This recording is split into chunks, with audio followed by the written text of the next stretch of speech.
RTS Info, Christine Matet.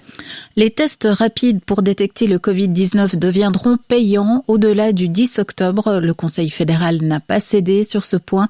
Après avoir consulté les cantons, les partenaires sociaux et d'autres milieux, le dépistage pour toutes les personnes de moins de 16 ans restera gratuit.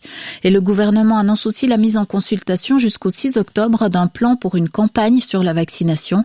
Les communes et les organisations sportives ou religieuses y participeront aussi. Une hotline est également prévue pour toucher les citoyens. 170 bus de vaccination supplémentaires devraient prendre la route durant plusieurs semaines. La population est également invitée à contribuer à cet effort. Chacun peut convaincre un voisin, un ami ou un membre de la famille de l'utilité de l'injection. Ce travail de persuasion sera récompensé par un bon de 50 francs. Une décision sur cette campagne sera prise par le gouvernement le 13 octobre prochain, après consultation des milieux concernés. Le Conseil fédéral dit craindre une reprise des infections avec l'arrivée de l'hiver. La Suisse a l'un des taux de vaccination les plus bas d'Europe, souligne le Conseil fédéral. Et après Alain Berset, c'est la conseillère fédérale Viola Amert qui présentera cet après-midi à Berne sa stratégie de soutien aux grandes manifestations sportives. Ce sera dès 15h.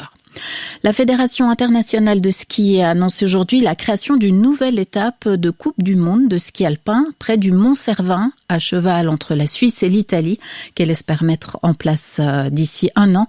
La FIS espère y organiser des super G et des descentes femmes et hommes.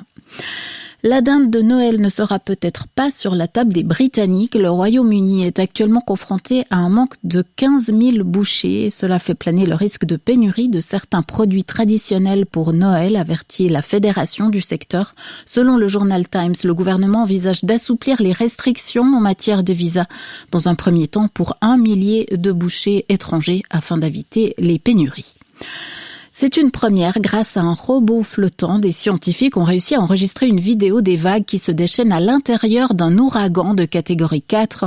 Le robot a affronté les forces de l'ouragan Sam dans l'océan Atlantique avec des vagues de 15 mètres de haut.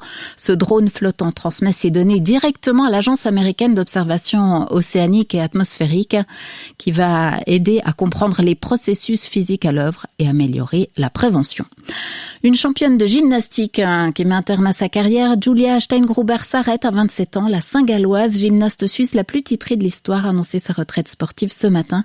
Julia Steingruber avait obtenu du bronze tant aux Jeux Olympiques qu'aux Championnats du monde, ainsi que 6 titres européens.